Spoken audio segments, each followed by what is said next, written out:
Trey Gowdy's on that hearing. He's on that committee. He's with me now. And, sir, good morning to you. Good morning. I want to cut through all of this for our viewers so that we can understand this together. Where are we and where are we going? Take the first question. Where Bill, are we today?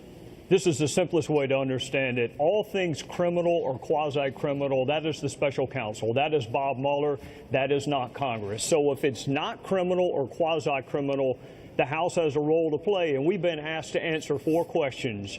What did the Russians do in 2016? With whom, if anyone, did they do it? What was the U.S. government's response during the pendency of those attacks in 2016? And then there's the issue of the leaks and the unmasking. Jay Johnson addresses 3 of those 4 congressional tranches, and most importantly, because he was part of the intelligence community and the head of DHS in 2016, when did we know what Russia was doing and what was our response? Because clearly it was before the November election. So if he's responsible for 3 of the 4, what's the 4th thing that he's responsible for? What will you not hear about today? I'd be shocked if we ask any questions of Jay Johnson with respect to leaks. There may be. I don't pretend to know what others will ask, but I've never heard his name connected with any leaks, and I'd be surprised if that question was asked. Okay, let me go through a series of questions. What happened when Bob Mueller met with members of the committee yesterday? Again, that is an effort to keep our lanes completely clear. And, Bill, as you know, I used to be in that lane. I want to stay so far away from what Bob Mueller is doing. I don't want to interview the same witnesses. I don't want to get involved in immunity discussions. He has a critically important role to play, and I want to get the heck out of his way. That was my purpose in meeting with him. All right. Do you want to share with us the content or any of the context of that conversation? Only this. I have a lot of respect for him. I knew him when he was the FBI director. He has a really, really hard job in a hyper-political environment running a serious investigation. But if anyone can do that, I think it would be Bob Mueller. Do you have evidence of collusion today? No, I have seen no evidence of collusion. Okay. But Adam Schiff, a Democrat, said he thinks there is evidence of collusion. Oh, he said a lot more than that, What Bill. does he know that you don't know? Nothing. He said a lot more than that. He said that he's seen evidence that's more than circumstantial but not direct. He said he's seen evidence, but he can't tell us what it is. He's seen evidence that doesn't rise to the level of beyond a reasonable doubt.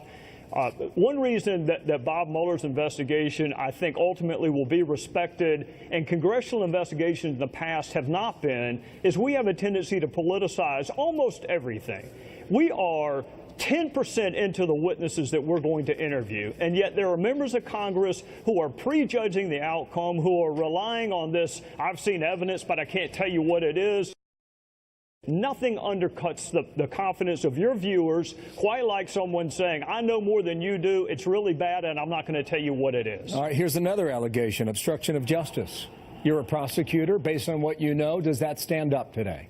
I have no way of knowing. I have not interviewed a single solitary witness. There are 2 really important witnesses in that tranche. One is Jim Comey and one is President Trump. And I am sure that Bob Mueller is going to interview everyone on the periphery that can help answer that question. So you're leaving the door open on that. You have not closed that. There was not a yes or no answer. I never close doors until the last witness has been interviewed. I think it is reckless and irresponsible to do so. I have no idea what the last witness is going to say. So why would I prejudge the outcome of an investigation until it's over?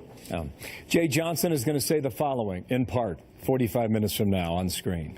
In 2016, the Russian government, at the direction of Russian President Vladimir Putin himself, orchestrated cyber attacks on our nation for the purpose of influencing our election, plain and simple. He will also state there is no evidence that votes were changed, and that is a critical point in all of this.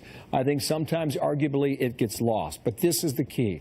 Russia tried to hack and influence, but we don't know how far they achieved their ends. Is that our understanding as of today? Yeah, that's a really good summary, and I think you put your finger on the seminal part of Jay Johnson's testimony, which is there is no evidence that voter tallies or voter totals were changed. There's frankly no evidence that the Russians were successful in their efforts to infiltrate the voter infrastructure. The third point I would say is, okay, if we knew this was going on during the election, what did we do about it? All of what we're doing now, Bill, is retrospective. If we knew the Russians had done it in the past and we knew they were doing it in 2016, what was the U.S. government's response in the summer and fall of 2016? That's a very interesting point, because Jay Johnson had a then. So clearly you have to ask him that and figure that out. Yes, he did. Yes, sir. Labor Day, you said last night you hope to have this wrapped up. Is that realistic? Because by Washington terms, that's flying. It is flying. We are picking up the pace. There are a number of witness interviews that have already been scheduled. Quite frankly, in all candor, Bill, we were a little slow out of the gates, but I think we have that corrected. The most important thing is to agree on the witness list, and then you can start structuring the order of the witnesses. Tom Rooney and I are doing the questioning on the Republican side. We are willing to come up early. We're willing to stay late. We're willing to work weeks that we're not in session. I think we owe it to the American people to do this as well, as efficiently as we can. I opened this interview by asking two questions. Where are we and where are we going? Answer the second question now. Where is this headed? On the House side, I hope it's going towards a report that your viewers can have confidence in, answering those 4 questions that we were asked to answer. Criminal or not, sir? I have no idea. That's Bob Mueller. That's my old job. I'm not qualified to speak to that. Understood. Trey Gowdy, thank you for your candor. Yes, sir. We'll see you in 45 minutes.